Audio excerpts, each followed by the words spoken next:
শুরুতেই আমি তাহলে চতুর্থ অধ্যায়ের বেশি থিওরি পার্টে যাব না, আমি করাবোই তোমাদেরকে তাহলে কোডগুলা দিয়ে স্টার্ট করব। এইচটিএমএল আর ওয়েব ডিজাইন পরিচিতির শুরুতে যে থিওরি পার্ট আছে সেগুলো আমরা দেখবো না, যেহেতু ল্যাপটপে অনলাইনে ক্লাস হচ্ছে তাই আমরা এখানে কোড দেখাটা সুবিধার হবে বলছিলাম। তো চলো তাহলে এইচটিএমএল এর কোড দেখে। যারা মুন্সিরাবাদ শাখার আছো তারা যেহেতু বেশ অনেকদিন আগে করছো, তোমাদের এটা রিভাইজও হয় নাই, হালিশহর শাখায় কিছুটা রিভাইজ হয়েছিল, তো তোমরা আমাকে প্রশ্ন করবা কাজের মাঝে মাঝে, তাহলে আমি একটু ইন্টারঅ্যাক্ট করে ঠিক মতো বুঝাই দিতে পারবো। বিশেষ করে মনসুরাবাদ শাখাকে বলতেছি, ঠিক আছে? বেশি চুপ করে থাকিও না। তো দেখো, প্রথমে আমি একটা সফটওয়্যার ওপেন করে রাখছি, নোটপ্যাড প্লাস প্লাস। তো যাবতীয় আমি যা কোড লিখবো তা আমি নোটপ্যাড প্লাস প্লাসেই লিখবো। যারা পরে কোডগুলো আবার আমার করাগুলো ট্রাই করতে যাবা তারা এইটা চাইলে ইনস্টল করে রাখতে পারো, অথবা আমরা কিন্তু এমনিতে এইচটিএমএল কোড লেখার নর্মাল যে টেক্সট এডিটর আছে সেটা হচ্ছে নোটপ্যাডেও করতে পারি। আবার মোবাইলে যারা করবে মোবাইলেও কিন্তু তোমাদেরকে ক্লাসে বলাই হয়েছিল অ্যান্ড্রয়েডার নিয়ে, তোমরা তখনও করছিলা ক্লাসেও, তো এগুলা তো তোমাদের জানা আছে, এগুলা নিয়ে আর বেশি কথা বলবো না। তো আমি নোটপ্যাডে করলে একটু কষ্ট আছে, মানে একটু শর্টকাটে লেখা যায় না, ওই জন্য নোটপ্যাডে করতেছি না, আমি কাজগুলো নোটপ্যাড প্লাস প্লাসে করতেছি। এখানে তোমরাও যখন পরীক্ষায় কোনো প্র্যাকটিক্যাল পরীক্ষা দিবা কলেজে, তখনও তোমরা নোটপ্যাড প্লাস প্লাসেও তোমাদেরকে করতে দিতে পারে। ওকে, তো চলো আজকে প্রাথমিকভাবে এইচটিএমএল কোড লেখা শুরু করা যাক। তো আমরা তো জানি যে আমাদের কোডের মধ্যে আমাদের অসংখ্য ট্যাগের নাম আসবে, আর আমরা আমাদের কোডটা স্টার্ট করি কি দিয়ে? এইচটিএমএল ট্যাগ দিয়ে। আবার একটা বিশেষ একটা কমেন্টের মতো থাকে, সেটা হচ্ছে ডক টাইপ এইচটিএমএল। ওই ডক টাইপ এইচটিএমএল আমরা লিখতেও পারি, নাও লিখতে পারি, এটা আমরা দিলে দিলাম, না দিলে নাই। আমাদের সেকেন্ড থার্ড ব্র্যাকেট বা অ্যাঙ্গেল ব্র্যাকেট গুলোর মধ্যে যে লেখা, সেই লেখাগুলোই আমাদের ট্যাগ। আর ওই লেখার ভিতরে যখন আশ্চর্যবোধক চিহ্ন দিই তখন সেটার মিনিং হইতেছে ওই ট্যাগটা আমি কমেন্ট আকারে লিখতেছি, ওইটা আমি ডকুমেন্টের অংশ হিসাবে লিখতেছি না। তো ডক টাইপ এইচটিএমএল লিখার পরে আমরা আমাদের ট্যাগ স্টার্ট করলাম।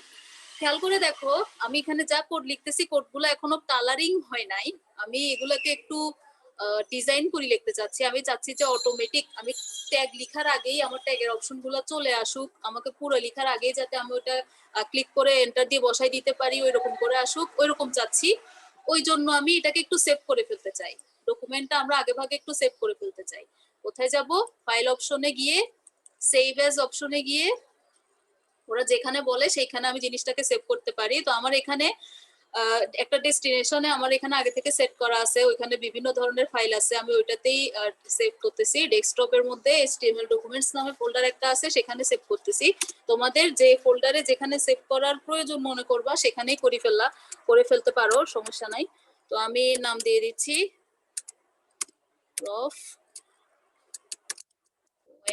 prof.html। এইচটিএমএল এর যে কোনো ফাইল সেভ করতে এটা তো আমরা সবাই জানি যে ফাইলের নামের পরে ফাইলের নাম দিব, নাম দেওয়ার পরে একটা .html বা .htm দিব, দেওয়ার পরে আমরা একটা ফাইল টাইপ সিলেক্ট করে দিব সেভ অ্যাজ টাইপে। আমি নোটপ্যাড প্লাস প্লাসে করতেছি যেহেতু, এখানে আমি এক্সাক্ট করে একটা জিনিস সিলেক্ট করে দিছি, সেটা হচ্ছে hypertext markup language file select করে দিছি। তো এই সিলেক্ট করা এই ফাইলটা কোন কোন ফাইল এক্সটেনশন সাপোর্ট করবে সেটাও ওরা ব্র্যাকেটে বলে দিছে, ওগুলা দিকে এত নজর দিতে হবে না, তুমি জাস্ট এটাকে সেভ এস টাইপে এই জিনিসটাকে ঠিক করে দিবা, না হলে তোমার ডকুমেন্টটা ওপেন হবে না ঠিক মতো। তো সেভ দিয়ে দিছি।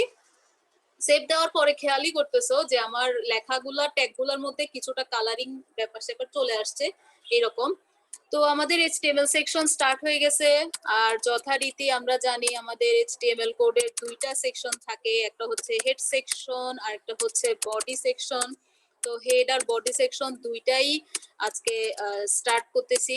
তো যেহেতু অনেকদিন পরে আমরা এইচটিএমএল কোড লেখা স্টার্ট করছি, তাহলে আমরা আমাদের কাজকর্মগুলো কি ধরনের ট্যাগ দিয়ে করতে পারি, আমরা আমাদের আজকে ফরম্যাটিং ট্যাগগুলা দিয়ে এইচটিএমএলটা রিভিউ করা স্টার্ট করি। ফরম্যাটিং ট্যাগ কি থাকে?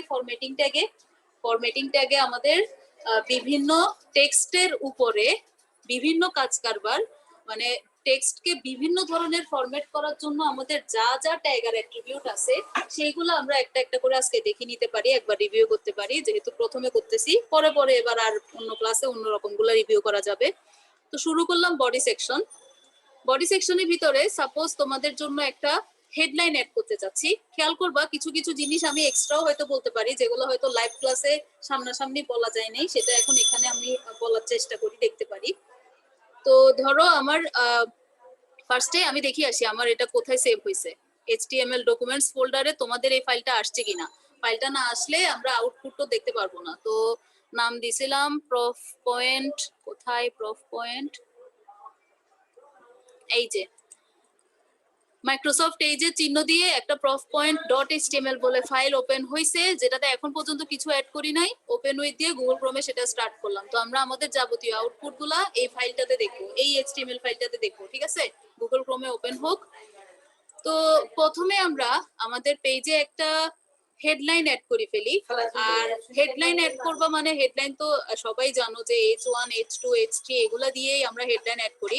তো তার মানে এইখানে কাজটা আমরা তো সিম্পলি করব না, আমরা এই H1 এর কাজ করার জন্য কত রকমের অপশন আছে সবগুলো অপশন নিয়ে ডিসকাস করব, ঠিক আছে। তো প্রথমে একটা H1 আগে কানেক্ট করি, দেখা যাক তারপর ওটার উপর আর কি কি বলা যায়। H1 যেটা সবচেয়ে বড় হেডলাইন বোঝায়। তো সবচেয়ে বড় হেডলাইনের মধ্যে আমি লিখতেছি ধরো যে প্রফেসরস পয়েন্ট ওয়েবসাইট বা ওয়েব পেজ, যাই হোক একটা কিছু। তো এই হচ্ছে আমাদের H1 ট্যাগ। তো আমরা জানি যে H1 ট্যাগের মধ্যে যা লিখবো সেটা হেডলাইন আকারে দেখা যাবে। তো আমার ওয়েব ডকুমেন্টের মধ্যে এখন web professors point web page বলে একটা লেখা আসছে, ভালো কথা। এখন এই লেখাটা, এই হেডলাইনটাকে আমি যদি এবার নানা রকমের স্টাইলিং দিতে চাই, মানে হচ্ছে লেখা এটা কালো রঙের আসছে, এই লেখাটাকে যদি আমি কালারিং করতে চাই, লেখাতে যে সাইজে লেখাটা দেখা যাচ্ছে সাইজটাকে যদি আরেকটু বড় বা ছোট করতে চাই, লেখাটাকে যদি মাঝখানে আনতে চাই, লেখাটাকে যদি আমি ব্যাকগ্রাউন্ড দিতে চাই, এই লেখাটাকে যদি চলমান করতে চাই, তো এক একটা কাজের জন্য এক এক রকমের ঘটনা আমাকে করতে হবে। তো এই জিনিসগুলা কেমনে করা যাবে, এই H1 এর ভিতরে এত কাজ আমি কিভাবে করব, কি প্রসেসে করা যাবে, সেইটা ভালো করে শুনো। এই H1 এর ভিতরে বিভিন্ন কাজ করার জন্য আমার উপায় তো অনেকগুলো আছে।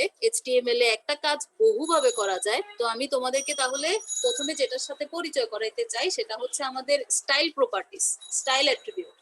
আমাদের HTML এর পাশাপাশি, HTML যেহেতু হাইপারটেক্সট মার্কআপ ল্যাঙ্গুয়েজ, ওইটার পাশাপাশি HTML দ্বারা যে কন্টেন্ট গুলো তুমি মার্ক করবা বা সুনির্দিষ্ট করবা, সেগুলাতে বিভিন্ন স্টাইলের কাজ নির্ধারণ করার জন্য আমাদের আরেকটা ল্যাঙ্গুয়েজ আছে, নাম হচ্ছে CSS। তো এই CSS এর যে বিভিন্ন প্রপার্টিস, CSS এর থাকে বিভিন্ন প্রপার্টিস। তো এই প্রপার্টিস গুলাকে আমি যদি HTML এর সাথে অ্যাড করে দিই, তাহলে দুইটা কাজ একত্রিত হয়ে একসাথে অনেক কাজ শর্টকাটে করা যায়। তো এই শর্টকাটে করার জন্য কেমনে করতে পারি, দেখো কাজটা দুইভাবে করা যায়। একটা হচ্ছে আমাদের এই অ্যাট্রিবিউট জানোই তো তোমরা যে ট্যাগের পাশে একটা ট্যাগের ভিতরে, স্টার্টিং ট্যাগের ভিতরে একটু স্পেস রেখে আমরা যেটা লিখি সেটা আমাদের একটা অ্যাট্রিবিউট হয়। তো আপাতত আমরা লিখছি স্টাইল অ্যাট্রিবিউট। আর যখনই আমরা কোনো ট্যাগের অভ্যন্তরে স্টাইল অ্যাট্রিবিউট লিখি, সেই স্টাইল অ্যাট্রিবিউটের ভিতরে আমাদেরকে ব্যবহার করতে হয় বিভিন্ন সিএসএস প্রপার্টিস। তার মানে এই স্টাইল অ্যাট্রিবিউটের কোনো নরমাল ভ্যালু নাই, কি ভ্যালু আছে, প্রপার্টিস ভ্যালু আছে। তো কি কি প্রপার্টিস ইউজ করা যাইতে পারে, তো চলো আমরা একটা একটা করে প্রপার্টিস ইউজ করব, আর ওই প্রপার্টিস গুলার কার্যপদ্ধতিগুলো দেখবো একে একে, ঠিক আছে। তো প্রথমে আমি ধরো করতে চাই কি, আমি লেখাটাকে একটু সাইজটা বড় করতে চাই। তো আমি ফন্টের সাইজটা দিতে যাচ্ছি ভালো মতো। তো ফন্ট সাইজ 50 পিক্সেল দিলাম। তুমি এটাকে কম বেশি করে করে নিজের মতো করে বাড়াই টাড়াই দেখতে পারো যে এটা কি ম্যানিপুলেট হচ্ছে কিনা। তো আমি ফন্ট সাইজ যতটুকু আগে ছিল তার চেয়ে আর একটু বাড়ার মতো করে 50 পিক্সেল দিছিলাম। তার মানে এটা হয়তো শুরুতে মেবি 30 পিক্সেল টাইপের বা 25 পিক্সেল টাইপের মতো ছিল, আমি এটাকে 50 পিক্সেল দেওয়াতে এটা সাইজে বড় হয়েছে।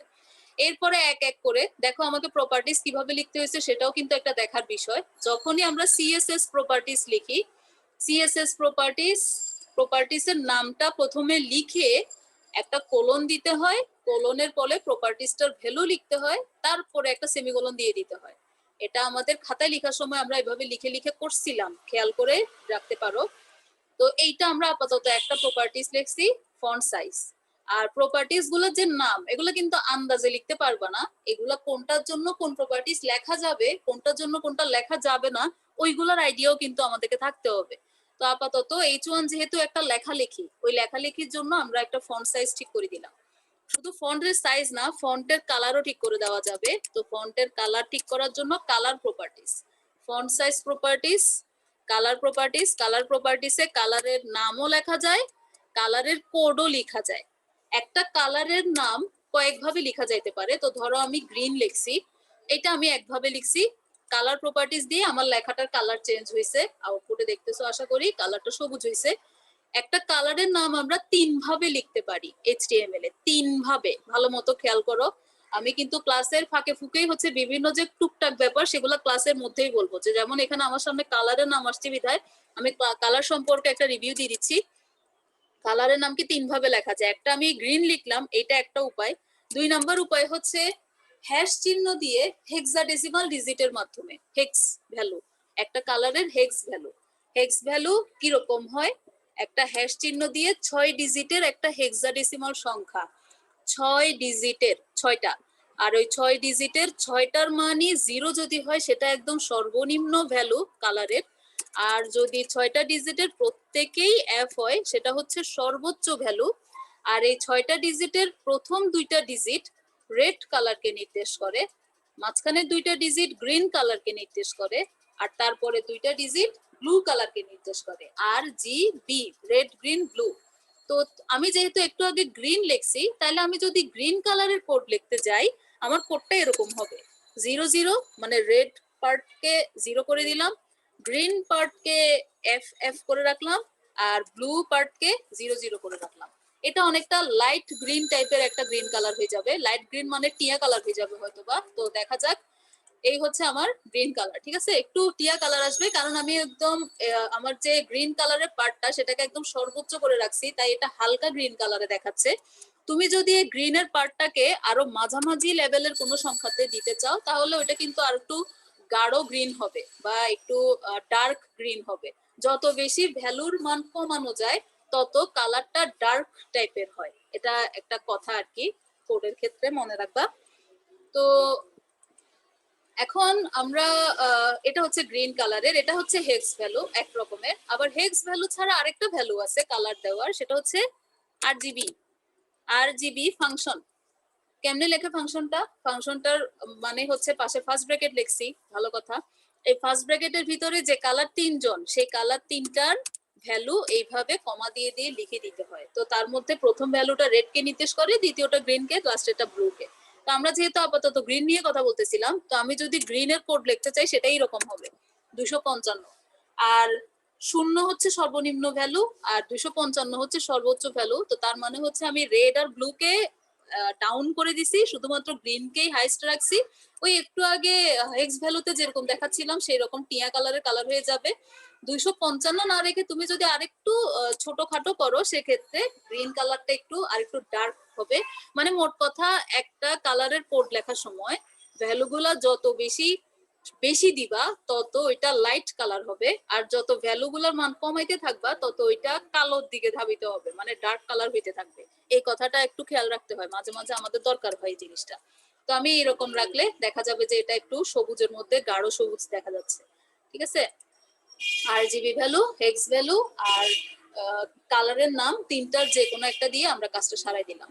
ওকে, কালার প্রপার্টিস, প্রপার্টিস এর মধ্যে তুমি ফন্ট কালার লিখতে পারবে না, তুমি শুধু কালার লিখতে হবে। তো মনে রাখতে হবে যে শুধু কালার লিখলে ওইটা ফন্টের কালার বোঝায়।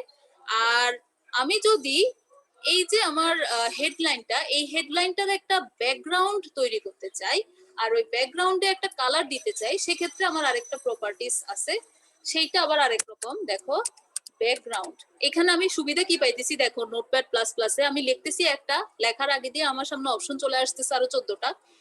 তো আমি ব্যাকগ্রাউন্ডের মতো লিখতে চাচ্ছিলাম আর এখানে অপশন দেখো, background attachment, background colour, background image ইত্যাদি বিভিন্ন রকমের প্রপার্টিস চলে আসছে। তো আমি ব্যাকগ্রাউন্ড কালার প্রপার্টিসটা অ্যাড করে দিলাম। ব্যাকগ্রাউন্ড কালার দিতে চাই আমি আমার লেখাটা, যে গ্রিন কালারের লেখাটা আছে ওই গ্রিন কালারের লেখাটার মধ্যে একটা ব্যাকগ্রাউন্ড দিতে চাই। ধরো আমি একটু অ্যাশ কালার টাইপের একটা ব্যাকগ্রাউন্ড দিব।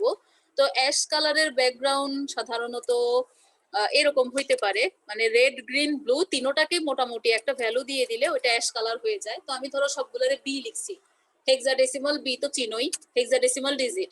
হেক্স কোড লেখার সময় হেক্সাডেসিমাল ডিজিট লিখতে হয়। তো আমি লিখলাম কি, ধরো সবগুলো বি লিখলাম। এখন আমার যে হেডলাইনটা, ওই হেডলাইনে একটা ব্যাকগ্রাউন্ড আসার কথা।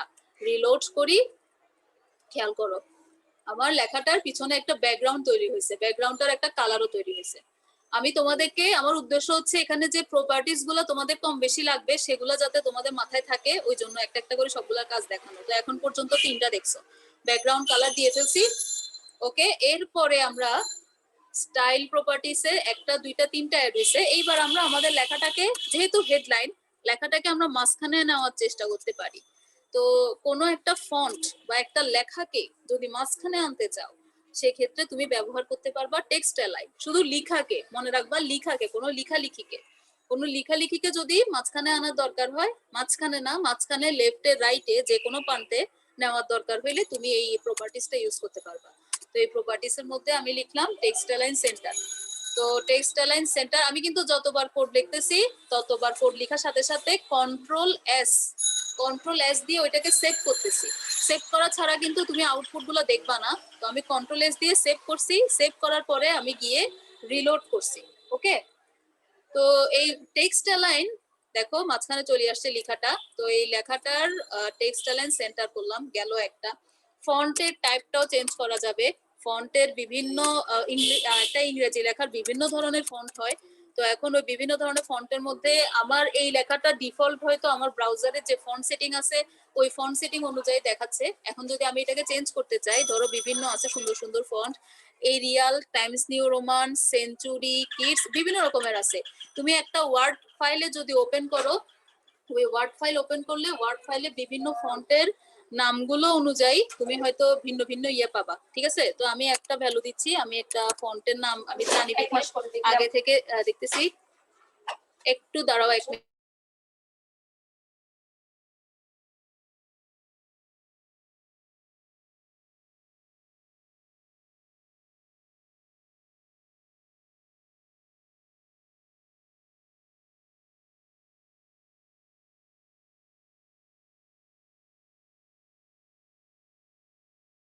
ওকে গার্লস এন্ড বয়েজ, দেখো তো আমরা একটা ফন্টের নাম দিছি, আমি সেঞ্চুরি, মানে এমনি একটা নাম দিছি ফন্টের, এই নামে একটা ফন্ট আছে।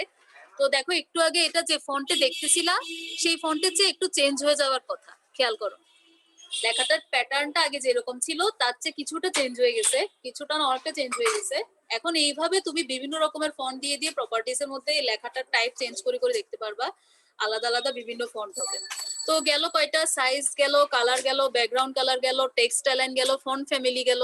আপাতত এক একটা প্রপার্টিস দিয়ে আমরা লেখাটার উপরে এক এক রকমের ঘটনা করছি।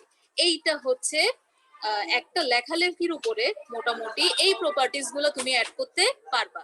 এখন এই স্টাইল প্রপার্টিস কি এইভাবেই লেখা যায়, মানে H1 এর ভিতরে এইভাবে অ্যাট্রিবিউট দিয়েই লেখা যায়, নাকি এইভাবে প্রপার্টিস অ্যাড করার আরেকটা উপায় আছে? তোমরা যেহেতু সেকেন্ড ইয়ারের স্টুডেন্ট আর পরীক্ষা দিবা সামনে, তাই তোমাদেরকে উপায় সবগুলাই তো জানাই দেওয়া উচিত।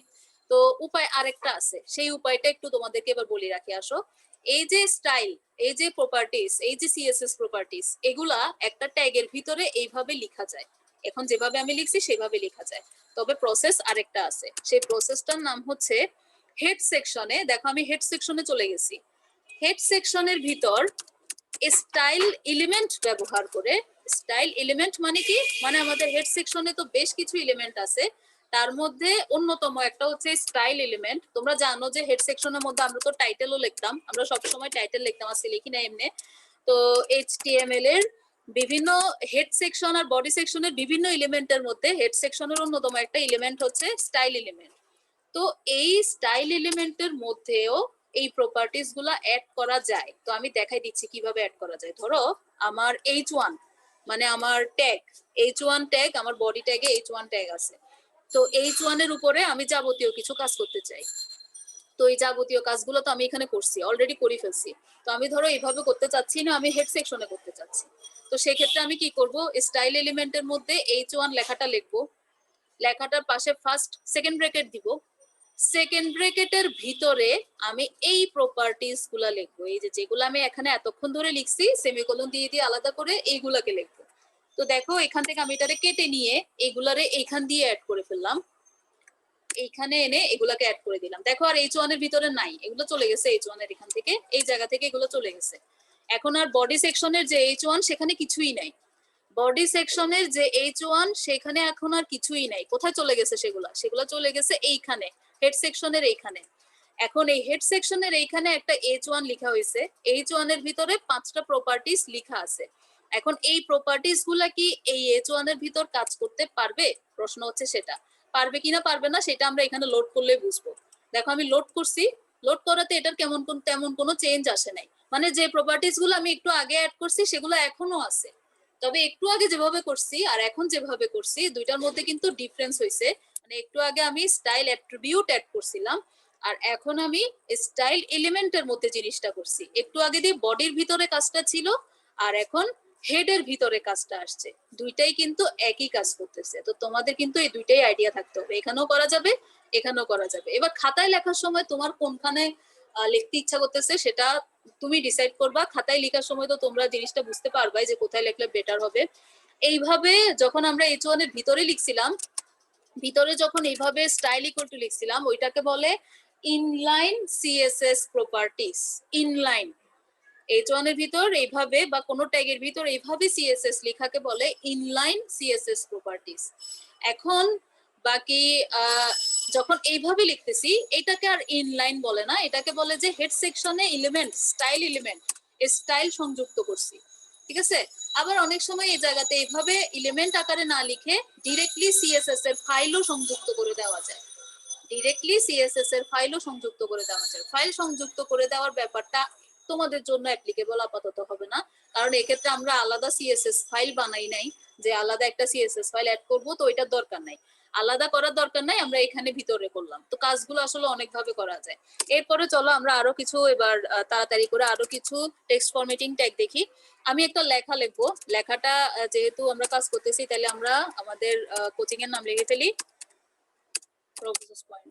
তো এই লেখাটা বিভিন্ন রকমের ফরম্যাটিং করার জন্য আমার কি কি ট্যাগ লাগবে, ট্যাগগুলো আমরা মনে টনে রাখছি কিনা চলো আজকে রিভিউ করে ফেলি। যে একটা লেখাকে, একটা টেক্সটকে বিভিন্ন রকমের কাজ করার জন্য আমরা কি কি ট্যাগ ব্যবহার করি। তো সবার আগে একটা টেক্সটের কাজ করার জন্য আমাদের একটা পি ট্যাগ লাগে। এই পি ট্যাগ কি কাজ করবে, এই পি ট্যাগের কাজ হবে, সাপোজ আমি পি ট্যাগ এখনো ক্লোজ করি নাই, কিছু অ্যাড করি নাই পি ট্যাগে, তো আমার প্রফেসরস পয়েন্ট লেখাটা কি রকম আসছে তোমরা দেখতে পারো। আউটপুটে দেখো প্রফেসরস পয়েন্ট লেখাটা একদম মানে এত ছোট আসছে, ডিফল্ট একটা সাইজে দেখা যাচ্ছে, কোনো ডিজাইন নাই কোনো কিছু নাই, এমনি দেখা যাচ্ছে। তো এই লেখাটা আউটপুট হিসাবে পছন্দ হইলো না আমাদের। আমরা এখন এই লেখাটার উপর বিভিন্ন কাজ কারবার করতে যাচ্ছি। তো বিভিন্ন কাজ কারবার করার জন্য যেহেতু H1 কে স্টাইল এলিমেন্টে অ্যাড করা আছে, তাহলে চলো পি কেও এখানে অ্যাড করি। আমরা স্টাইল এলিমেন্টের মধ্যে পি কেও অ্যাড করে ফেলি। কিভাবে অ্যাড করব, কি অ্যাড করব পি এর মধ্যে, আমি ধরো বলতে চাই যে এখানে আমাদের যা যা লেখালেখি হবে ফন্ট সাইজটা একটু বাড়ুক এটা চাই। তো ফন্ট সাইজ আমাদের যেটা হেডলাইন সেটার ফন্ট সাইজ তো 50 পিক্সেলের মতো, তো এটারটা 40 পিক্সেলের মতো রাখি। ওকে, আমি হেড এর মধ্যে অ্যাড করে আসছি ওইটা, তাহলে দেখা যাক এইটা কি এইখানে কোনো ইফেক্ট ফেলবে, মানে এই যে পি ট্যাগের ভিতরে যে প্রফেসরস পয়েন্ট লেখাটা সেটার উপরে কি সেটা অ্যাপ্লাই হবে। দেখো লেখাটা এবার সাইজে বড় হয়েছে, আমি কিন্তু প্রপার্টিস অ্যাড করছি হেড সেকশনে পি এলিমেন্টের মধ্যে, তাহলে পি এলিমেন্টের মধ্যে আমি যাবতীয় যতই লেখালেখি করব সবগুলো লেখার উপরেই কিন্তু এই ফন্ট সাইজ 40 পিক্সেল লেখাটা অ্যাপ্লিকেবল হবে।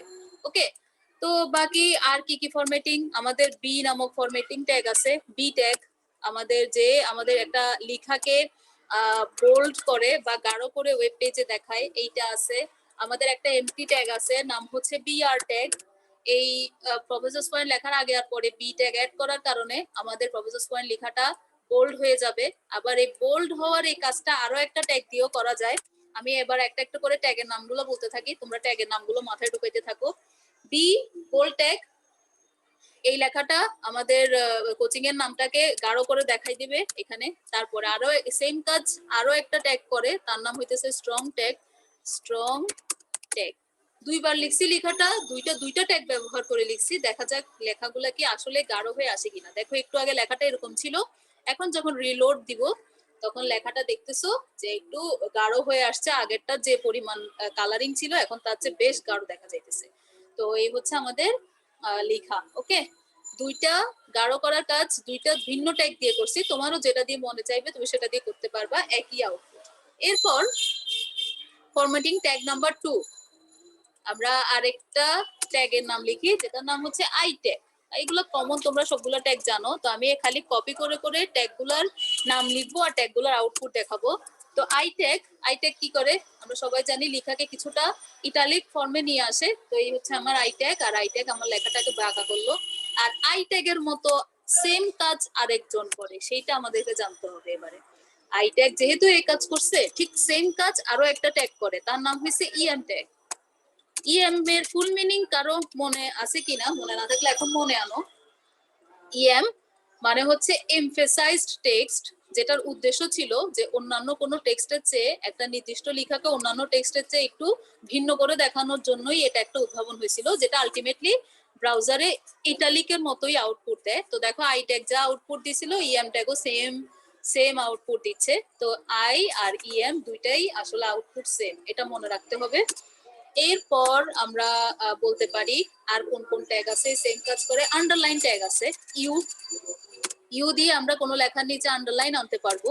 তো ইউ আর ইউর মতো কাজ করে সেরকম আরো একটা ট্যাগ আছে, সেইটার নামও বলে রাখি। তো প্রফেসর স্কোয়ার লেখাটার নিচে এবারে আন্ডারলাইন আসছে, তো ইউ ট্যাগের মতো সেম কাজ করবে। আর এখানে বিআর ট্যাগটার কাজ কি, আমার প্রতি লাইনে যে বিআর ট্যাগটাকে রাখতেছি সেটার কাজ হইতেছে এই যে ওয়েব পেজে লেখাগুলা যে পাশাপাশি চলে আসতেছে না, পরপর নিচে নিচে আসতেছে, নিচে লাইনে আসতেছে, এই কাজটা বিআর ট্যাগের কারণে হইতেছে, আদারওয়াইজ না হলে এটা হইতো না।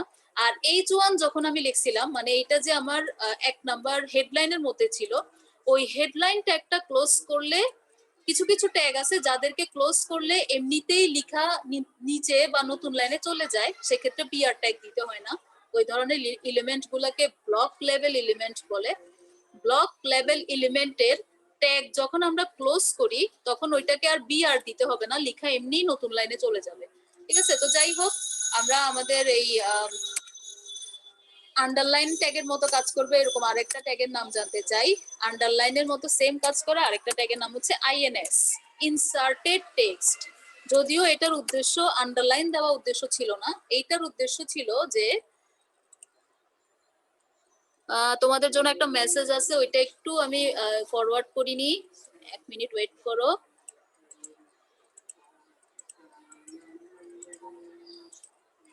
মেসেজ দেখা যাচ্ছে কিনা আমাকে জানো, কেসে এখন ম্যাম টুডে টুমোরো হবে, টুমোরো। আচ্ছা, উনি টুডে লিখে ফেলছে, এখানে টুমোরো হবে। হ্যাঁ, tomorrow your online class will be held 2:30 আর 3:30, ওইটাই, আর কিছু না। ঠিক আছে, এটা কপি করে নিয়ে নাও।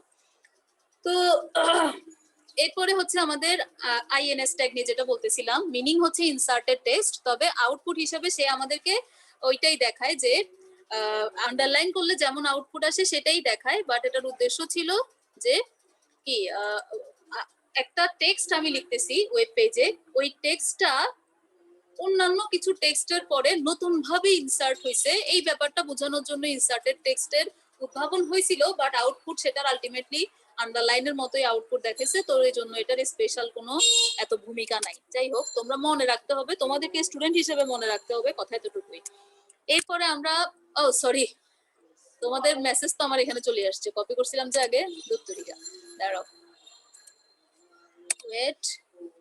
তো আইএনএস আর ইউ ট্যাগের পরে এইবার আমাদের নেক্সট ট্যাগের নাম হইতেছে, একটা লেখা থাকবে, লেখাটাকে আমি কাটি দিব, লেখা থাকবে, ওই লেখাটার উপরে একটা ক্রস চিহ্ন বা কাটা দাগ চলে আসবে। যদি এরকম সিস্টেম করতে চাই তাহলে ওই কাজটা করার জন্য একটা ট্যাগ আছে, ট্যাগের নাম হচ্ছে ডেল ট্যাগ, যেটা দিয়ে টেক্সটকে ডিলিট করা যায় বা ডিলিটেড টেক্সট বোঝানো যায়। আর এই ডিলিটেড টেক্সট করার জন্য ট্যাগ যে শুধু ডেল ট্যাগ আছে তা না, আরো একটা ট্যাগও সেম কাজ করতে পারে, যদিও অনেক জায়গায় লেখা আছে যে এই ট্যাগটা নাম হচ্ছে স্ট্রাইক ট্যাগ। HTML5 এ সাপোর্ট করে না, মানে কোনো ব্রাউজারে নাকি সাপোর্ট নাও করতে পারে। তো আপাতত আমার এখানে করতেছে, তাই আমি দেখতে পাচ্ছি প্রফেসর পয়েন্ট লেখাটার উপরে দুইটা কাটা দাগ চলে আসছে। তো যদিও আমরা এটাকে কেটে দিতে চাই না আমাদের কোচিং কে, তো তারপর দেখো লেখাটার উপরে কাটা দাগ চলে আসছে। কাটা দাগ আসার মিনিং কি, আমরা কেমনে আনছি কাটা দাগ, ডেল ট্যাগ দিয়ে আনছি, আরেকটা হচ্ছে স্ট্রাইক ট্যাগ দিয়ে আনছি। আর স্ট্রাইক ট্যাগটা হচ্ছে পুরোনো ভার্সনের, আর টেল ট্যাগটাই মূলত আমরা ইউজ করব। তবে জেনে রাখবো যে স্ট্রাইক ট্যাগ দিয়েও সেম কাজ করা যায়। That's it. তাহলে মেইন এগুলো আমরা অপশনগুলো বললাম। এরপরে আর কি আছে, আমাদের প্রি ট্যাগ আছে। প্রি ট্যাগ আমাদের সবচেয়ে ইম্পর্টেন্ট টেক্সট ফরম্যাটিং ট্যাগ, যেটা আমাদের একটু ভেজাল করবে, কারণ আমরা এইটার মিনিংটাই অনেকে বুঝি না যে আসলে কি বোঝায় এই প্রি ট্যাগটা দিয়ে। এই প্রি ট্যাগটার মিনিং হইতেছে প্রি ফরম্যাটেড টেক্সট, বা একটা লেখাকে যেইভাবে ফরম্যাটেড আছে একটা জায়গায় ঠিক সেই ফরম্যাটেই যদি তুলে ধরতে চাই, তাহলে আমরা এই প্রি ট্যাগটা ইউজ করব। তো যেমন আমি এখানে প্রফেসরস পয়েন্ট লেখাটা লিখতেছি, লেখাটাকে আমি একটা নির্দিষ্ট ফরম্যাটে লিখতেছি। ফরম্যাট কি, আমি এখানে লেখার জন্য একটা ডিজাইন অ্যাপ্লাই করতেছি, আর আমি চাচ্ছি ওয়েব পেজেও ঠিক সেম ডিজাইন অ্যাপ্লাই করে এই লেখাটা দেখা যাক। ঠিক আছে, একদম সেম টু সেম নাও আসতে পারে, যেহেতু আমি অ্যালাইনমেন্টের উপরে কাহিনী করতেছি। আর একটা হচ্ছে এই প্রি ট্যাগের মধ্যে আমি আচ্ছা লিখিনি, তারপরে তোমাদেরকে বলি কথাটা। আমি প্রফেসরস পয়েন্ট লেখাটা লিখলাম, 3বার লিখলাম লাইনটা। আর লাইনটা যে 3বার লিখছে, প্রত্যেকটা লাইনের অ্যালাইনমেন্টে একটা ঘটনা আছে, আর ওই অ্যালাইনমেন্টটার আগে আর পরে আমি প্রি ট্যাগ অ্যাড করে দিলাম।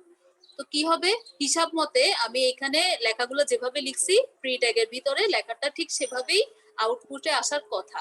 তো দেখি আউটপুটে কিভাবে আসছে। একদম হুবহু অ্যালাইনমেন্ট ওইটা আসে নাই, কারণ এখানে ব্রাউজারের সেটিং আর ফন্ট সাইজের কিছু ব্যাপার আছে। তো তারপরও খেয়াল করে দেখো, আমার বাকি লেখাগুলোর যে ফন্ট সাইজ, আমার বাকি লেখাগুলোর ফন্ট সাইজ, আমার বাকি লেখাগুলোর অ্যালাইনমেন্ট, ওইটা কিছুই ফলো না করে সেই নিজস্ব একটা ফরম্যাটে, নিজস্ব একটা ব্রাউজারের সেটিং এ প্রি ফরম্যাটেড আকারে টেক্সটটাকে দেখাইছে।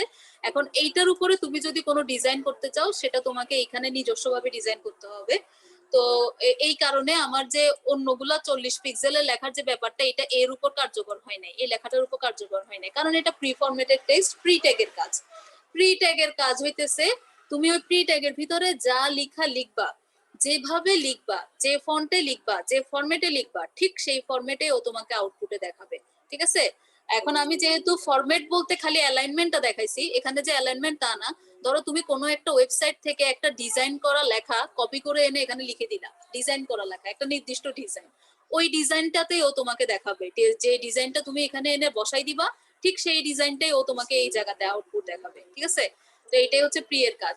একটা কবির লেখা কবিতা, একজন শিল্পীর কোনো উক্তি, কোনো ওয়েবসাইট থেকে আনা কোনো তথ্য হুবহু যদি তুলে ধরতে চাই ওয়েব পেজে, তাহলে আমরা এই প্রি ট্যাগটা ব্যবহার করতে পারি। That's it.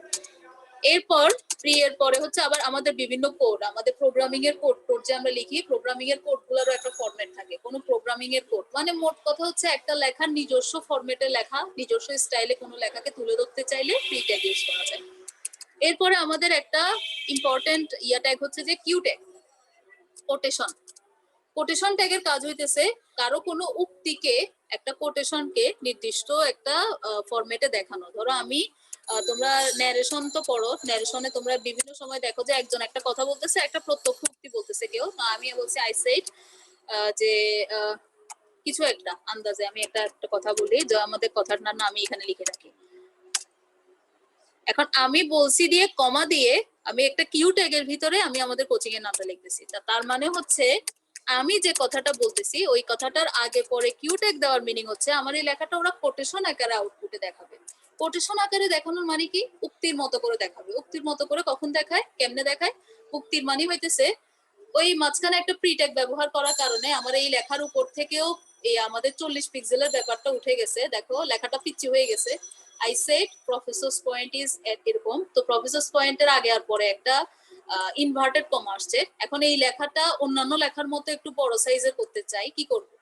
ওই মাঝখানে প্রি ট্যাগটা ব্যবহার করাতে, প্রি ট্যাগটা একটা ব্লক লেভেল এলিমেন্ট আর ওর নিজস্ব একটা ফরম্যাট আছে বিধায় ওই আমার প্রি ট্যাগের যে ভূমিকাটা সেটা বন্ধ হয়ে গেছে এখন। তো আমি একটা কাজ করি, আমি প্রি ট্যাগটা এখানে ক্লোজ করে দিই, আবার নতুন করে আরেকটা পি ট্যাগ আমি এটার আগে স্টার্ট করি, না হলে আমার এই পি ট্যাগের কাজটা হবে না। আমি এখানে কি করতেছি দেখো, আমি এখানে নতুন করে আবার পি ট্যাগে স্টার্ট করতেছি। তাতে করে কি হবে, ওই আমার হেড সেকশনে পি এর উপরে যে ফন্ট সাইজের ব্যাপারটা দেওয়া আছে সেই জিনিসটা এখন আবার অ্যাপ্লাই হয়ে যাবে। দেখি আসি অ্যাপ্লাই হয়েছে কিনা। দেখো আমার লেখাটা এখন বড় হয়ে গেছে। আই সেড এত এত এত প্রফেসরস পয়েন্ট হচ্ছে এরকম একটা কোটেশন আকারে দেখাচ্ছে।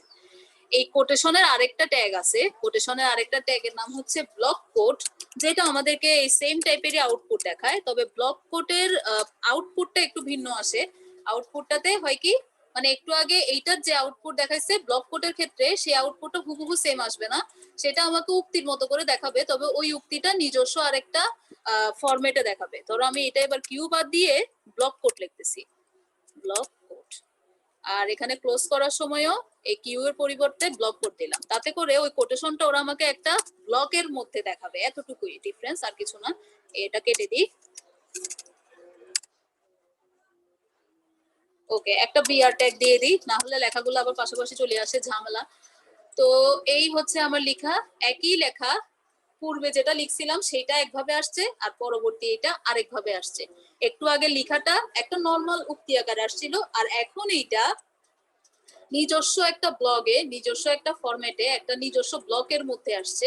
আইসাইড এর পাশে দিয়েও আসে নাই, সে নিচে চলে গেছে একটা ব্লকের মধ্যে দেখা যাওয়ার জন্য। কোনো ওয়েবসাইট থেকে কোনো লেখকের বা কোনো ব্যক্তিত্বের কিভাবে বলছে সেভাবে পুরোপুরি উদ্ধৃতিটা যদি তুমি হুবহু নিজস্ব ফরম্যাটে দেখাইতে চাও, তাহলে তুমি ব্লক কোড ব্যবহার করবা। দেখো এই ব্লক কোডের উপরে আমাদের অন্যান্য লেখার উপরে যে ব্যাপারটা সেগুলো অ্যাপ্লাই হয় নাই। প্রি এর ভিতরে যেরকম হয়েছিল এখানেও সেই সেম ঘটনা হয়ে গেছে। তো এই ব্যাপারটা খেয়াল রাখবা, নিজস্ব ব্লক, নিজস্ব ব্লক, নিজস্ব ব্লকে নিজস্ব ফরম্যাটে একটা কোটেশন দেখাবে, এটা হচ্ছে ব্লক কোডের কাজ। তো আমি আর একটা ট্যাগ দেখাইতে পারবো মনে হয় যতটুকু সময় আছে, এবিবিআর ট্যাগ। এই ট্যাগটা আমার কাছে ইম্পর্টেন্ট মনে হয় তোমাদের জন্য, কখন চলে আসে জানি না, কিভাবে পরীক্ষায় একটা প্রশ্ন ধরাই দিতে পারে এবিবিআর এর কাজ। তো এবিবিআর এর কাজ বোঝার জন্য এবিবিআর ট্যাগের কাজ হচ্ছে অ্যাব্রিভিয়েশন, কোন লেখার অ্যাব্রিভিয়েশন শো করাবে আমাকে। তো কেমনে শো করাবে, ধরো আমি লিখতেছি যে এইচটিএমএল সম্পর্কে একটা কথা বলতেছি, এইচটিএমএল নিজেই তো এমন একটা শব্দ যেটার একটা অ্যাব্রিভিয়েশন আছে। তো আমি এইচটিএমএল ইজ আ ল্যাঙ্গুয়েজ, এইভাবে ওয়েব ডেভেলপিং ল্যাঙ্গুয়েজ, এইরকম একটা লেখা লিখলাম। তো আমি এখন চাচ্ছি যে ওয়েব পেজে এইচটিএমএল লেখাটা এমন ভাবে দেখা যাক যাতে ওই এইচটিএমএল এর যে একটা ফুল মিনিং আছে সেটাও দেখা যাবে, আর ওইটার যে এব্রিভিয়েশন ওলা একটা জিনিস সেটাও দেখা যাবে। তো ওই জন্য এবিবিআর ট্যাগের ভিতরে একটা অ্যাট্রিবিউট, আমি একটা অ্যাট্রিবিউট লিখতেছি, হাইপার টেক্সট মার্কআপ ল্যাঙ্গুয়েজ, ঠিক আছে। তো তাতে করে কি ঘটনা ঘটবে দেখা যাক, আউটপুট কেমন আসে। সময় প্রায় শেষ হয়ে গেছে, যে কোনো সময় ডিসকানেক্ট হয়ে গেলে তোমরা বুঝে নিও যে এই আমরা এখানে যা যা কাজ করছি তোমরা একটু প্র্যাকটিস করে নিবা, রেকর্ড দেখে দেখে আরেকবার নিজেরা মোবাইলে টোবাইলে একটু ট্রাই করে দেখবা। এই যে দেখো এইচটিএমএল ইজ এ সামথিং একটা লেখা আসছে, লেখাটার এইচটিএমএল এর লেখার নিচে একটা ডট ডট দেখা যাইতেছে, আর ওই ডট ডটের উপরে যদি আমি কার্সর আনি, আমার ল্যাপটপের মাউসের কার্সরটা যদি আনি, দেখো কার্সর আনার সাথে সাথে ফুল মিনিংটা দেখা যাইতেছে, হাইপার টেক্সট মার্কআপ ল্যাঙ্গুয়েজ।